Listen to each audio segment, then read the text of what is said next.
almost all my life. I just wanted to be able to access the mountains. Britain has got a rich heritage of trad climbing. I would like to take part in that. There's so much more that you can access through trad climbing. I just want to enjoy it and see where it takes me.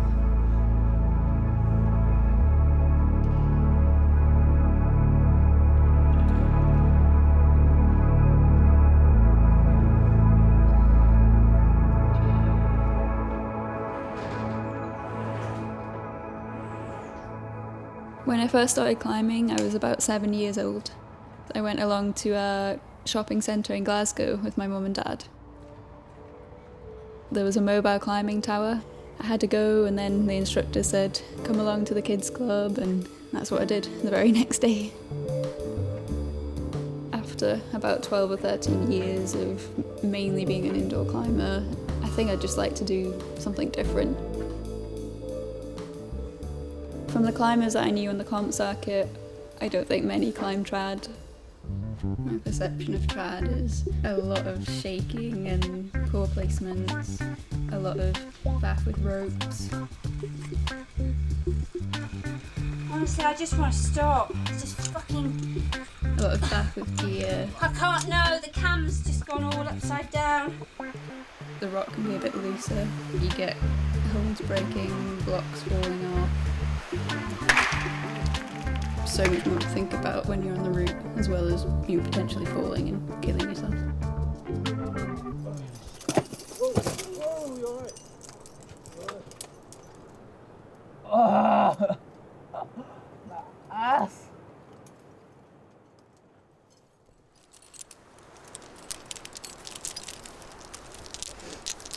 A bit apprehensive. It's just started to rain, but I'm looking forward to it. It might take a while to get used to the trad. I think success would look like not falling off too much, not getting too scared. When I first heard that Nat was going to be interested in trying out trad climbing, I just thought that was absolutely brilliant. She'd been so successful in her climbing before that as a young comp climber, and I was aware how talented she is and also how diligent she is, and those are both great ingredients to go pretty far in any sport.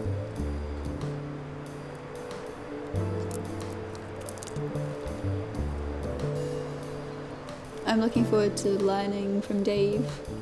I'm just hoping he can give me some hints and tips on a lot of the kind of technical aspects of trad climbing, winter climbing, but also how I can best translate what I already know from sport climbing and indoor climbing into trad climbing. I think one of the best things that I can help her with is to encourage her that she can do hard stuff in those disciplines, to say, like, you know, if there's a hard route, a hard trad route, you can do that. Like, you are able to do that route. Okay, right.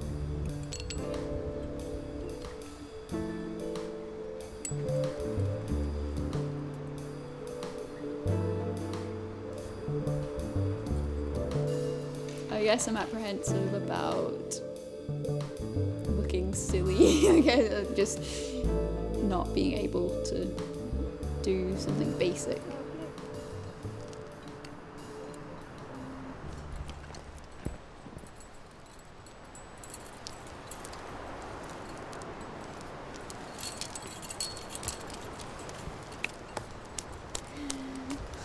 I did it. I think I placed a bit too much gear, and I felt like I was kind of guessing the sizes of the cams and the nuts. Yeah, cool. Nice. After that we went to Whale Rock and did an E10 called Hold Fast, Hold True. Hold Fast is a slightly off vertical wall of immaculate rock with just a smattering of tiny crimps on it, and basically no gear, a couple of sky hooks. I'd never seen a sky hook before. I didn't know what it looked like, and Dave had to kind of describe how to use it. So the only thing that can make them come out is if it's too much outward pull. or if the rope breaks, or if the sky hook breaks. If you take a long fall, the sky hooks just snap. It just didn't look very good at all. It just looked a bit futile, really. Started off just by top roping it, working on the rope, doing all the moves. And then he let me have a few goes, which was quite cool. It was really hard, like really small holds, really technical.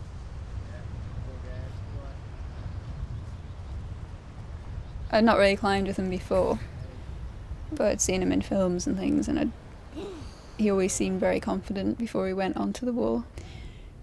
But that day we were trying to dodge the showers, and this massive rain cloud was just about to come over our heads. Like you could see he wanted to do it, but you could also tell that it was part of him that was thinking, oh, maybe it's going to rain, maybe it's not a good idea. I was quite nervous. I don't think I'd belayed anyone on a trad route before, not even an easy trad route.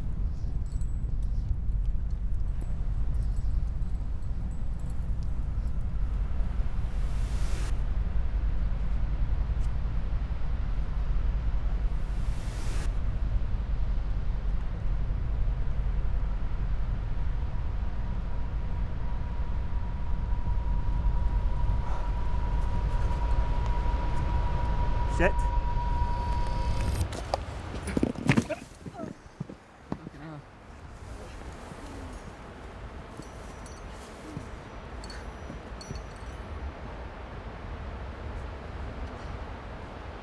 My ankle's starting to hurt now.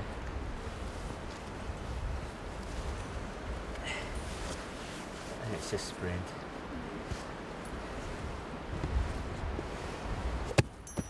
Oh, Dave, you fucking idiot. Just one of those things that, like, maybe 2 or 3 moves just in a row didn't go quite right. And then I was just going for the good hold where I could have sort of set myself again. My fingers in my right hand were just rolling off the hold, and I just knew I didn't have it right. And there's nothing I could do but just go for it anyway. I was totally committed. And I caught the hold for like a second, but I didn't have it. Stupid. I think I was quite surprised because I didn't think he ever fell off. I remember like looking down and seeing the mats, but the thing that really sort of caught my eye was Nat's face. She just had this face of total shock, like, oh, this wasn't meant to happen. I mean, there was nothing I could do. Like, I felt guilty in a weird way, but he didn't even have the crucial sky hook in at that point. When someone falls off from a great height, you can't really stand underneath them. You can if it's like 10 feet, but when it's like gets north of 20 feet, then yeah, just stand clear. They're going to hit the ground, just let them. What an idiot.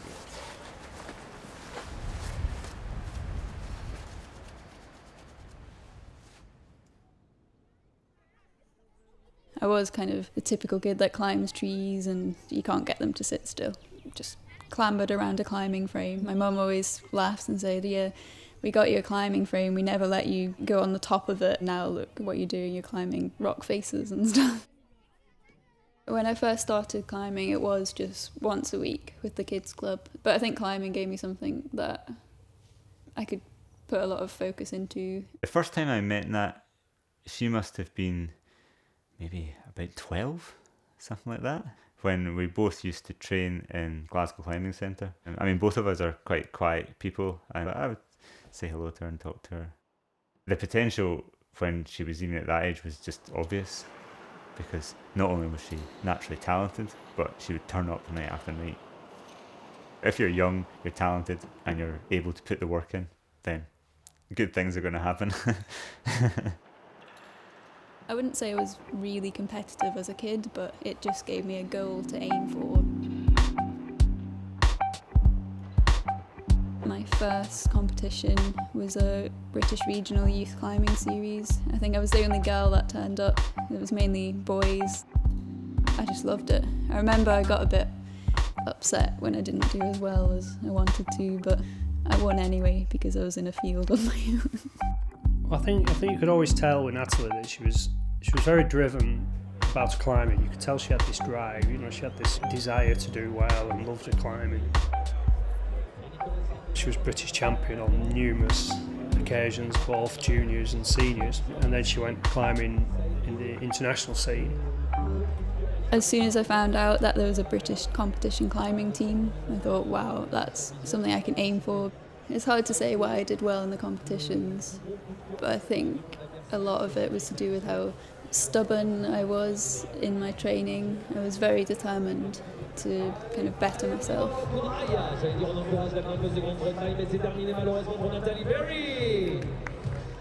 I don't think I ever made the link, or didn't make much of a link, to climbing outside. People from the wall were offering, oh, would you like to go outside? And at first I was a bit timid about it. I was always like, oh, I'd rather be indoors on the blue route. When you're outside, you feel a lot more exposed. You've not got the route marked out for you. You've got spiders and all sorts on the route. I don't really like spiders. I don't think there was any chance that I would have started on trad climbing straight away outdoors. There was just no chance that my parents would have felt comfortable with that. I don't even know if they're comfortable now.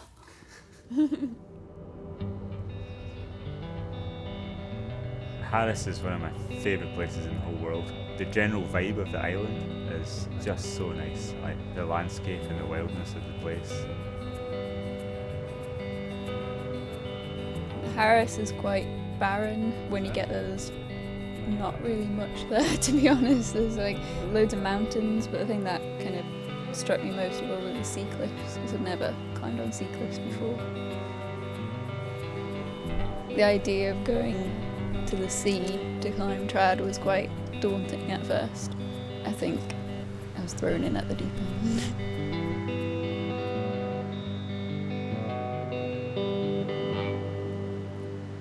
The first thing that anyone starting to trad climb needs to learn all the practical skills of how to manage placing your own protection and rope work. You're having to really read the rope and find your protection and judge how hard a move are you prepared to commit to based on the gear you've just placed. You've got to be able to deal with all of these things running in the background in your mind the whole way up a pitch. But a big problem for indoor climbers is the change in climbing up blobs that are coloured and chalked for you into all the unusual moves that you get in trad. It tends to be much more 3D climbing and weirdness. Right from the off, I was a bit disorientated. There weren't any crimps or any good holds sticking out. I was just kind of had to like jam my hands in and try and avoid the wet bits. Well, to me it felt like quite a big step. I was like, oh, this is quite dangerous. I'm getting into the E numbers. It was really cool. It was quite tricky. Like, I could see where I wanted to put placements, but I took my time trying to find like the right size nut or the right size cam. Like face climbing is probably more what I'm used to, like with sport climbing competitions. So yeah, that was quite different in quite a lot of respects. It's a corner, it's beside the sea, and it's trad climbing. Good job. Thank you. An obvious target for our trip that week was a route called the Prozac Link, 4-pitch E4 in Screaming Geo. It just goes over the top of this huge, impressive archway. Great introduction to multi-pitch climbing. Not many people do it as their first multi-pitch climb.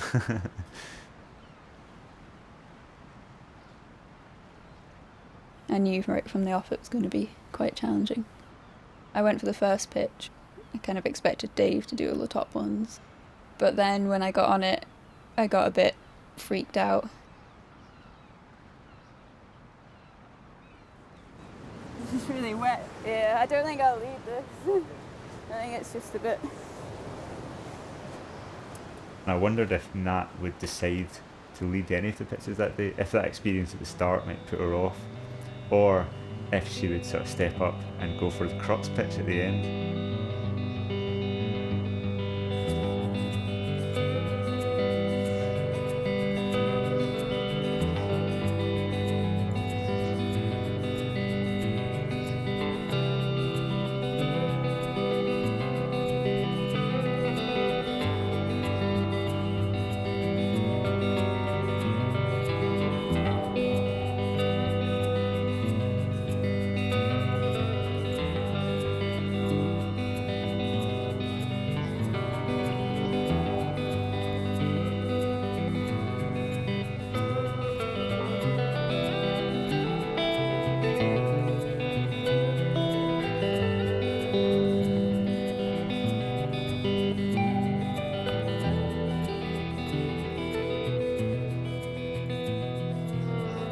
I kind of was aware that it must be going through her mind, like, will I lead that last pitch, or will I leave it up to Dave to lead it? It's the crux pitch, and it would be a first E4 as well, and quite an intimidating place. It was great when we got to the dealing and she said, yeah, I'll give it a go. I was like, oh, it's really good. Really good for the day, but also a really good sign in general.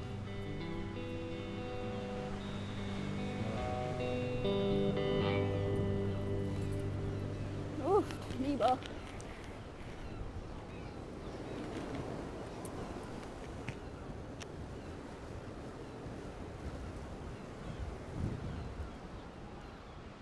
It was brilliant when she actually led the pitch. The description says you move diagonally across this wall to get to a diagonal ramp, which is easy ground and good gear.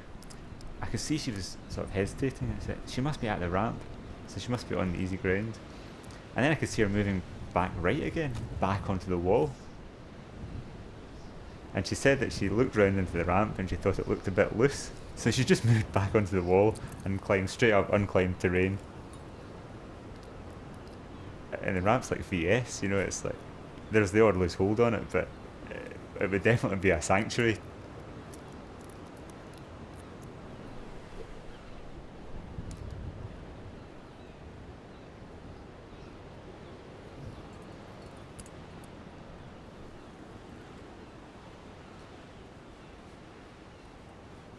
Before we came out, Nat had only led like 2 pretty easy routes on trad, and by the time we came back, she'd done E1s, E2s, and an E4. I'd have been really disappointed if I hadn't have at least tried the E4. I kept getting frustrated with myself. I was like, oh, I can't find any placements. You know, why can't I find placements? I must be really bad at this. But then I was like, it's an E4. I just had to kind of come to terms with that. Okay, Dave, on belay! I was saying to myself, oh, don't be worried to like run it out a bit, but I don't fully trust my placements. It's been quite full on. I'm quite tired now. Good effort. Thank you. You kept on going right, and it's like, Yeah, I didn't want to go on the ramp because it looked chossy. yeah, well done. Oh, what a brilliant route. Thank you.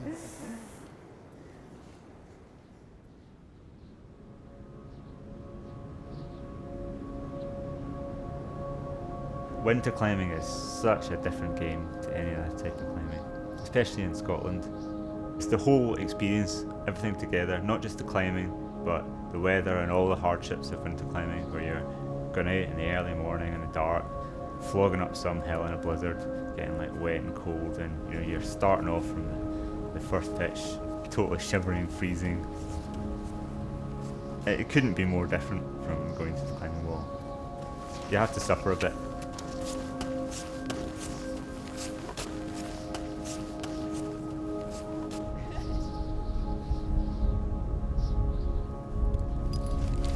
Winter climbing, I've seen so many photos of it and films, and it just kind of appealed to me.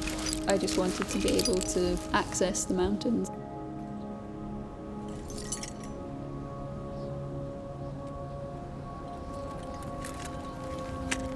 Ben Durain and the Southern Highlands in general are a great place. Like, the mountains are a bit smaller, the approaches are quite short, so it has a bit more of a kind of winter playground kind of feel.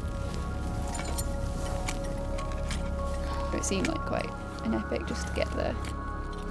Dave, even with his bad ankle, just walked up it like it was a pavement or something. It was a real effort for me just to walk a few feet.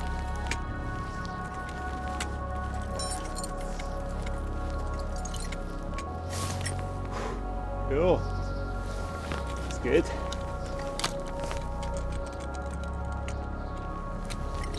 Safe, Natalie!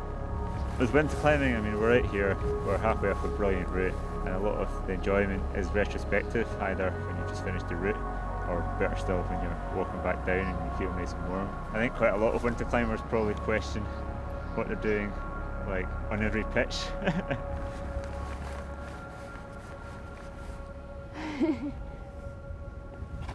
Again, it takes a lot of experience to really learn how to use your tools. A lot of times people aren't forceful enough. You do have to sometimes apply a bit of violence, but Nat's so slight and careful and delicate in her climbing. She was very gently tapping with her ice axe.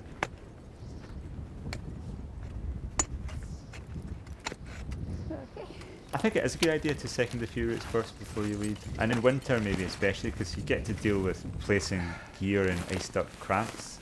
Got really cold hands. The cracks have got a bit of frozen moss in. You put a can in, it would be bomber in summer, but it'll just zip straight out if there's the slightest bit of ice on it. Whoa. Sorry. And again.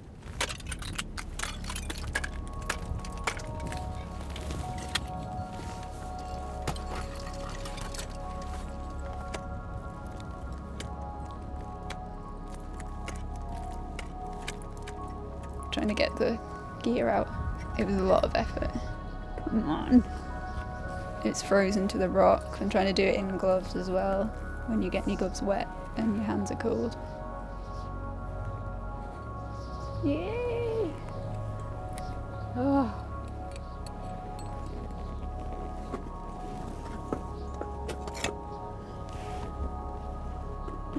People that are quite thin quite often get pretty cold in winter. You've got to keep the work rate really high, you've got to really move.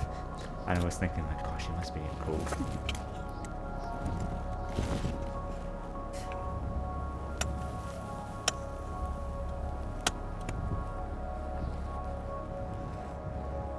I felt really exhausted at the top.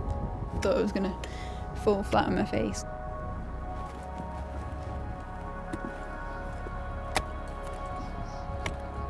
I don't think I've ever been so tired.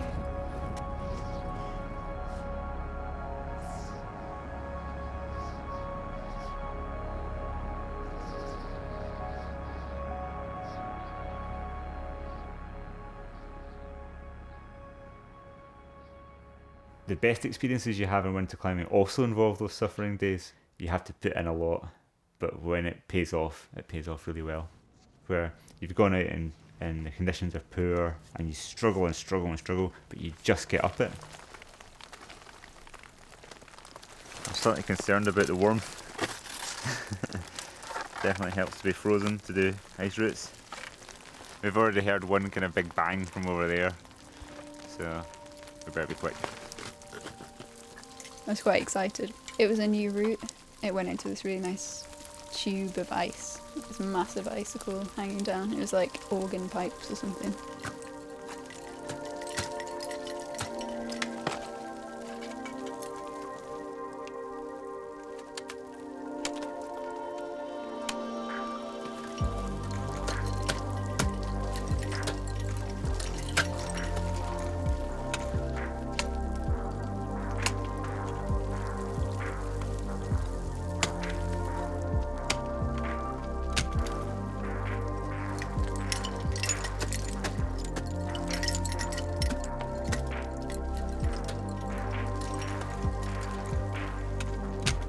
I know I'm on ice, but this ice isn't going to be here for very much longer.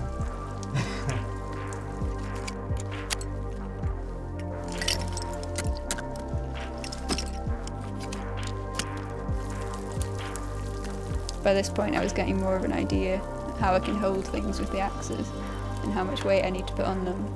I think the first section was quite hard, but I managed to do it quite well and climbed it quite smoothly. That was quite an eye-opener for me to see that she could handle the mixed. So she did the lower part, which was quite hard. I mean, it was quite hard, and she did it no problem. And she almost looked like she had more trouble with the ice.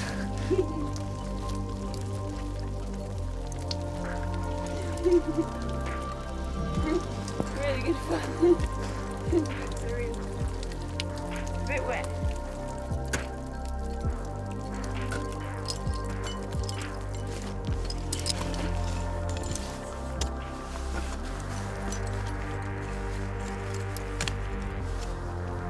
Good job. Well done. Thank you. That was awesome.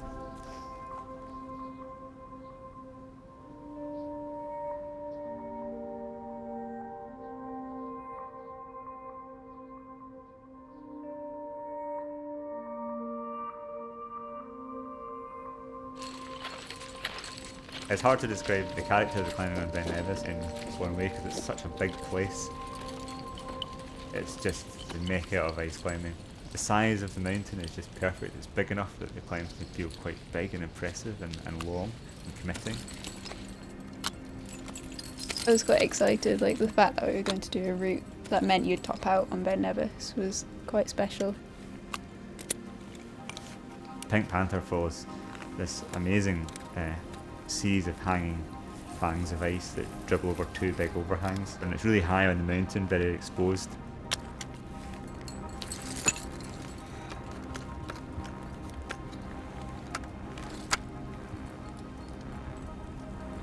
Often you're climbing in really fierce weather and it really throws everything at you, and when you're not, when you get the odd day that's really perfect and still, it just feels so special.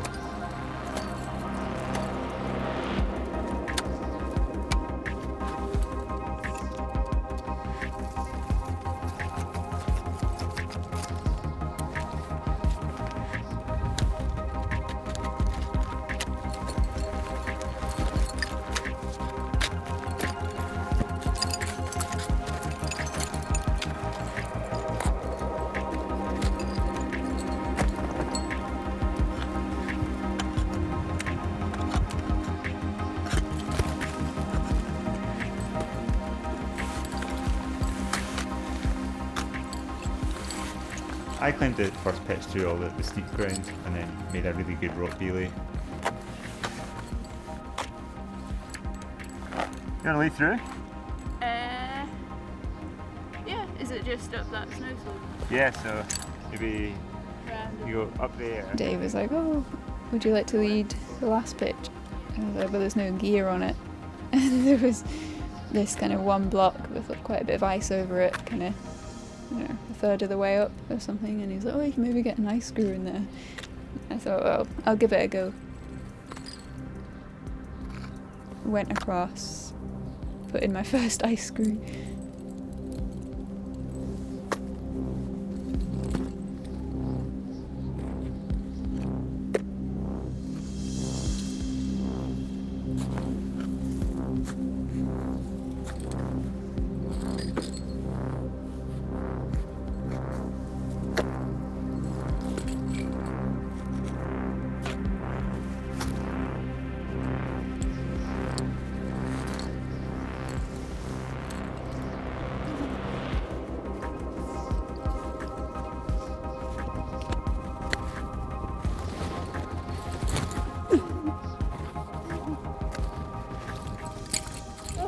For her to lead that last pitch and top out over the cornice into the lovely sunshine and all of that, it's just great. I think it's quite memorable. I think definitely I'd like to have more days like this. Like, I'm not sure I'll ever push myself to like Dave's standards, but yeah, just to get out places like this and have these kind of experiences. I think that's what attracts me more. Nice one. Yeah, thank you. Great. First lead. Doing my first lead kind of as a top pitch to summit on Ben Nevis. I couldn't really have asked for more.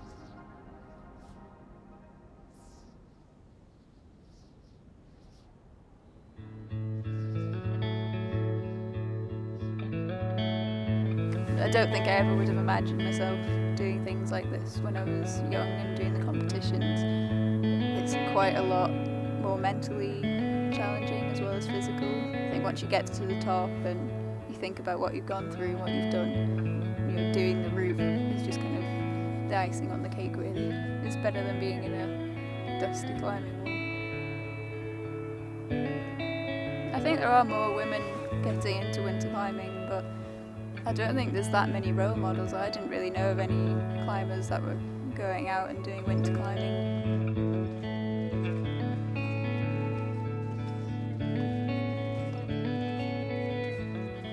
It's springtime, there's not much snow around, like a lot less than there was a few weeks ago when we went climbing on Mount Nevis over there.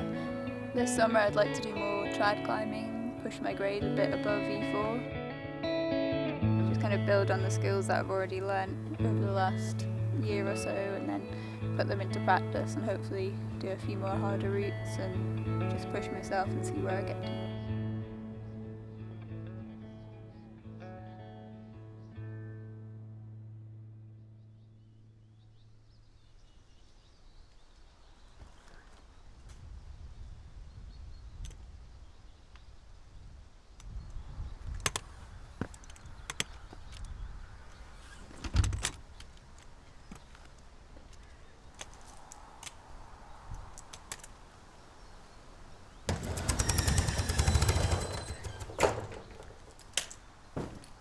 After that day we did Pink Panther, I walked down the hill, got in my car, I travelled to Munich to go and get surgery on my ankle.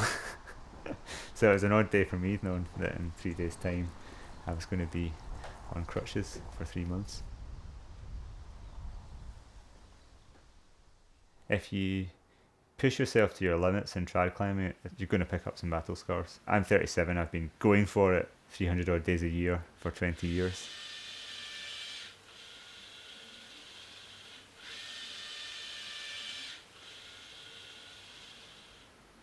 The ability to walk up mountains and to be able to move on the rock and go climbing and just feel the freedom to be able to go out in the outdoors and do stuff is a really basic thing that I need of mine in life. And if I couldn't do it, it'd be a big problem.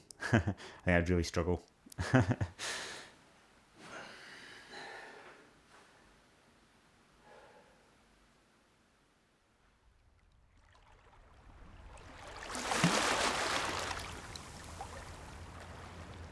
Dave's been hobbling around his house trying to get off the sofa as much as he can, I think. This was his first time out climbing. The last time we climbed together was on Ben Nevis. The pillar felt like quite a challenge because it is a really long pitch. It's about 45 metres. When you look at the wall you stand at the bottom, it looks really blank, it looks improbable. And then you start up it, you find all these tiny crimps. And that was the crux. I was really happy most of all with how I placed the gear. Compared to Harris and Lewis, I think my placements have improved quite a lot.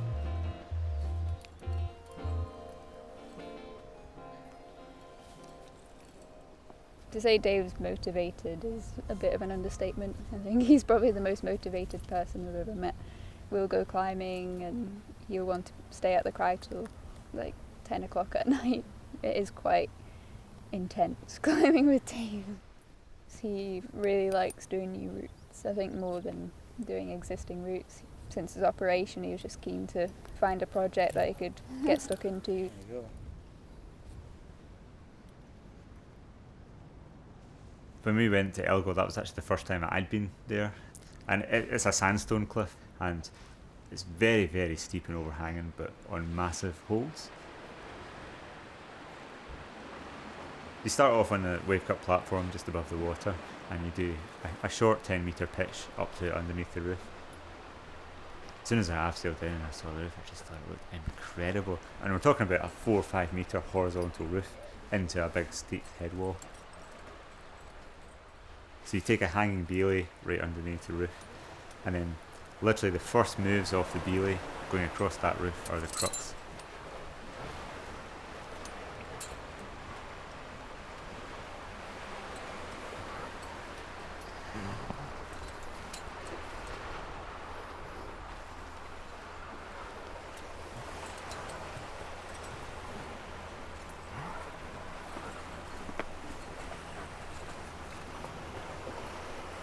Come on.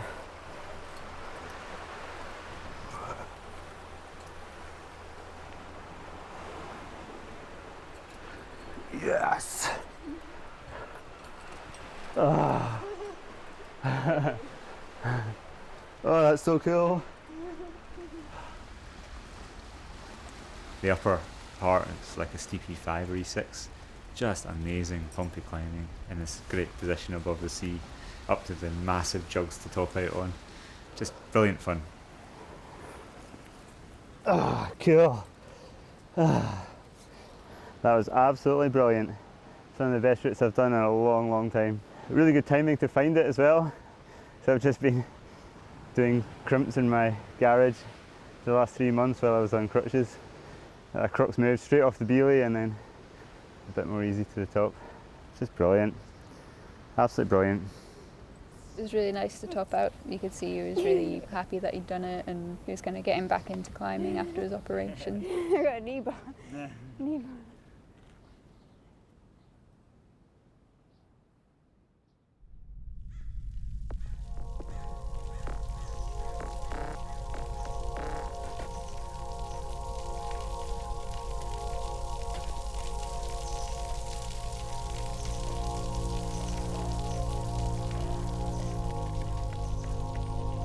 first met Lucy at a competition. When I won the senior female trophy, her name was on it about 8 times or something, so she's always been a kind of inspiration for me, I think, as a British female climber.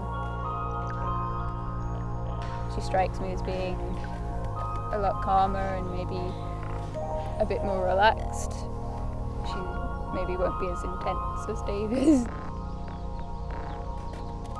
My introduction to climbing was trad climbing. That was what I thought climbing was, because it opened up a whole new world of the outdoors. Climbing just seemed to have another dimension that I hadn't come across before.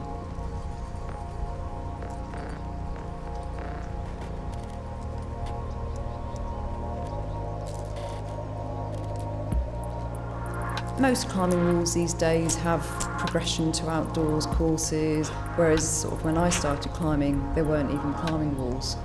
You had to know a climber who could take you and introduce you to how to put nuts in and stuff like that, or you just make it up and hope you didn't die.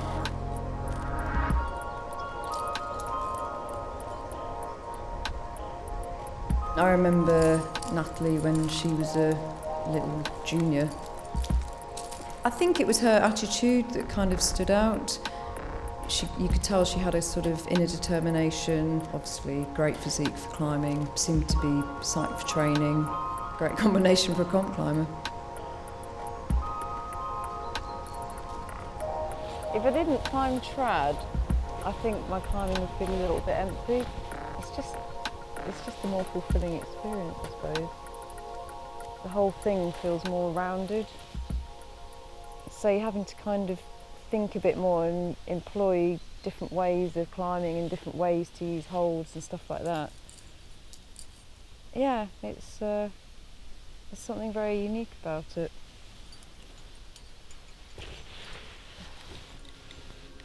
Nice one. To me, coming from normal sports, competition was natural. I went to the wall, met loads of climbers, so I just went and did a competition and did pretty rubbish, but was quite fired up, and it really motivated me to start training properly and just kind of got massively into it from there. And I found, for me, trad and comps worked really well in parallel. Those kind of mental skills of being able to push on and be confident in your ability really cross over to both disciplines.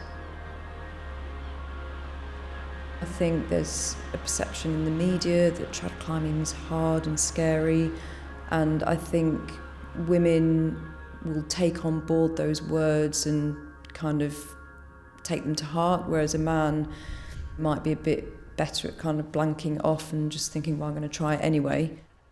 I think a lot of women don't have the self-belief to kind of think they can like climb that hard, but also climb that hard in such precarious circumstances. Women generally aren't so into the gear side of stuff. You know, you get men who are gear freaks and they love, you know, how a cam is constructed and can talk for hours about nut sizes and braking strains. Whereas women are like, can we just go climbing? Are you going to put them on your harness in order? Or? Yeah, I think so.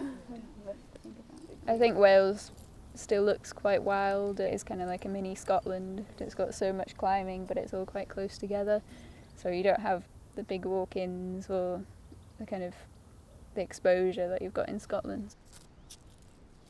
Pretty girls make graves. I've heard that it's a really good route. It's fairly safe and well protected. The climbing looks quite tricky. I'm not sure it'll be my style. We decided to try and head point it and work the moves beforehand, just because I still didn't feel 100% confident that I could try and on-site and put good gear in. I think it's just one of those routes that's quite physically demanding. She's obviously incredibly fit and strong. She seems to have a really cool head. That looks quite hard, that bit. Yeah, quite a big reach.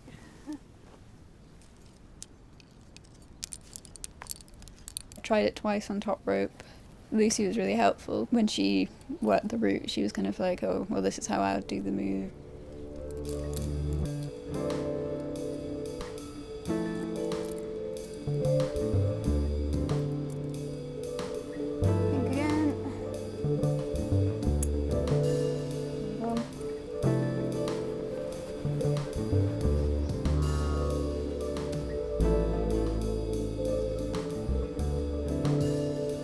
committed to the crux move first time. I did remember thinking when I was kind of in the middle of the move, I was like, oh, if I fell off it could be quite painful because it's not that far off the ground.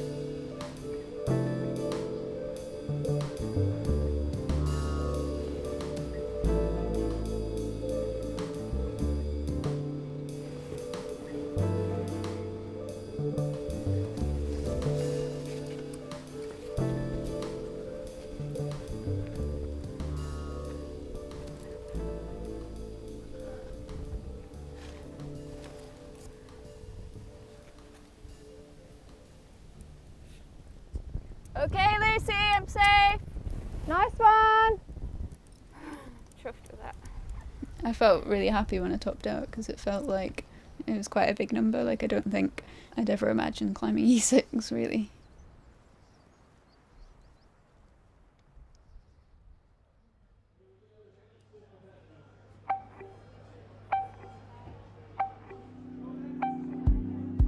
I hadn't done a competition in 4 or 5 years. I think I'll always enjoy the buzz of competing. Probably wasn't as strong as I was when I was competing because I haven't really been training in the same way because I've been out trad climbing or doing winter climbing. I'd love to be able to do both and get into the competition seriously again, but because of work it will be harder to take competitions as seriously. I'll always follow the competitions and I'll always take part in them for fun. I definitely do like training and climbing hard. Maybe it's more a question of sport climbing and trad than competitions and trad.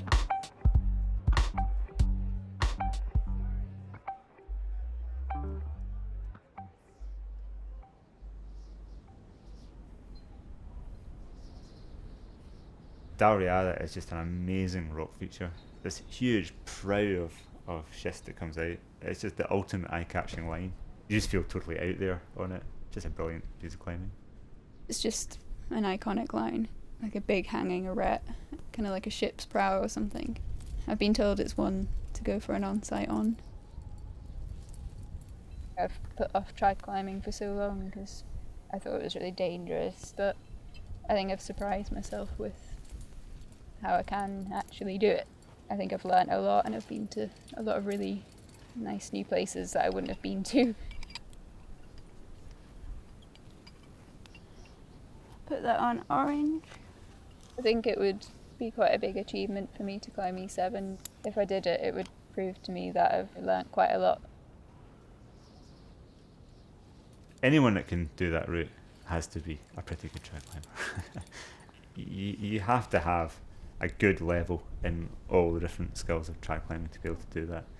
Especially to do that after the small number of trad routes that she's actually done so far. That would show that she's really going quite a long way in a short time.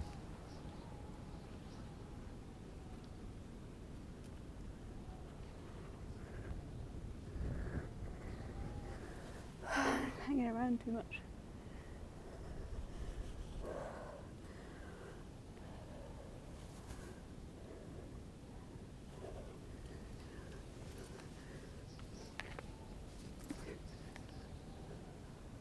I started up and I felt a bit kind of nervous, and then I got to this quite tricky move low down and it just kind of threw me a bit.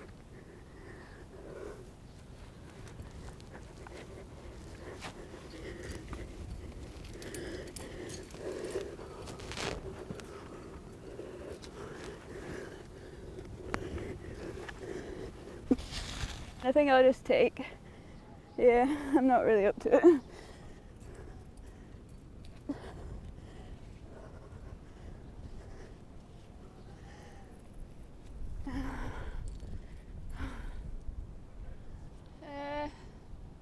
I don't really know what to do. My fingers. It was quite a big ask to try and on-site it, but I thought it was worth a go. Yeah. I need to sort my finger out. Last night I was preparing dinner and the knife slipped and cut 2 of my fingers open, so they're quite deep as well. I've had to deal with failure a lot in competitions, but I think it's different because there's a lot more that goes into it. Some people might think I'm quite easygoing, but inside I do really want to do well and achieve things, so it is quite hard when you don't.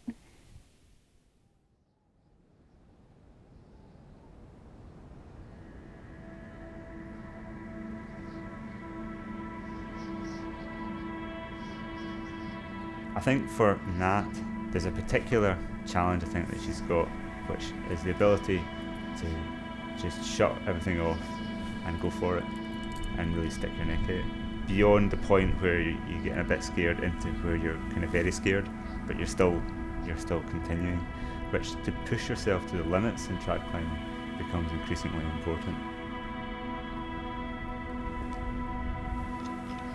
Yeah, I don't know I could do it. But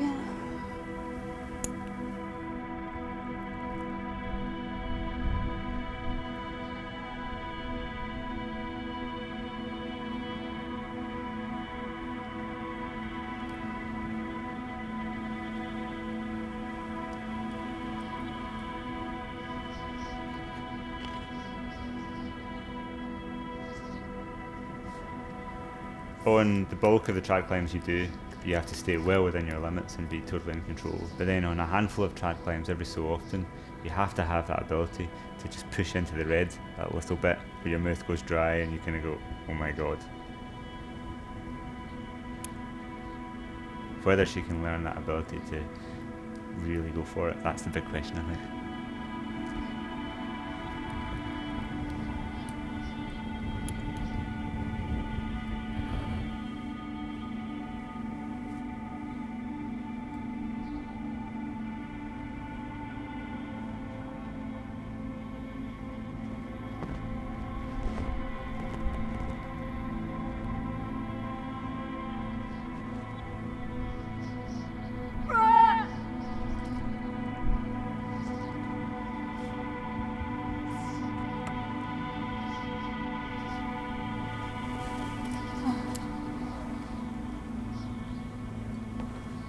I knocked a nut out as I was going up for the crux move, but I wanted to do the move so badly I just had to ignore it.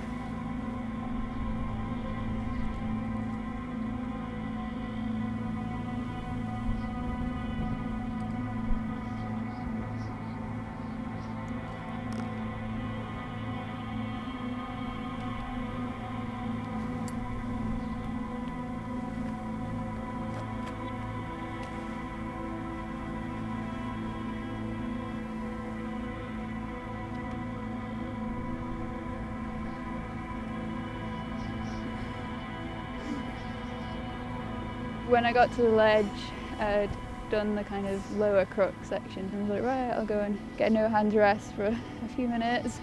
And then a load of mist just rolled in.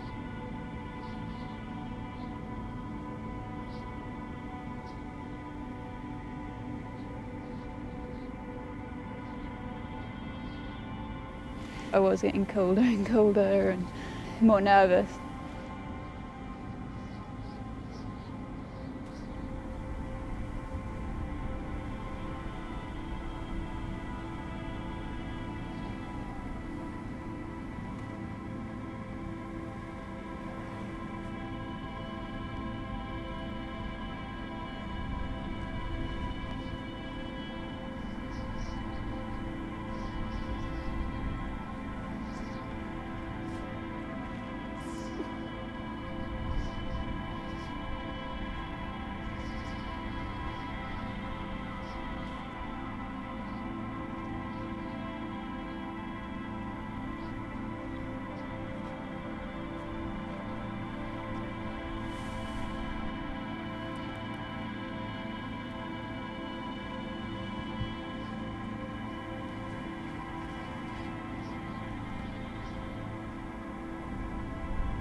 couldn't quite believe that I'd done it.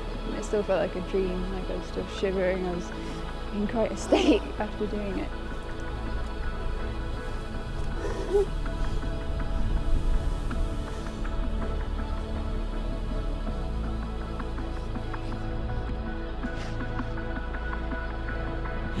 How you feeling now? I think I'm relieved more than anything, because when I was waiting at that halfway bit in the freezing cold before the crux, I was like, I do not want to go through that bottom section again.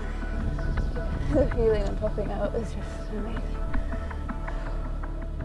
I think trad has given me some moments and feelings that I would have found it really hard to get from any other sport. Like really, really intense feelings, and the feeling of freedom and adventure. My appetite for doing it is just, will always be insatiable. Trad takes you to a lot of interesting places. I've pushed myself mentally more than I ever have. I think I've learnt that things that seem impossible at first can be broken down into little pieces and can become possible.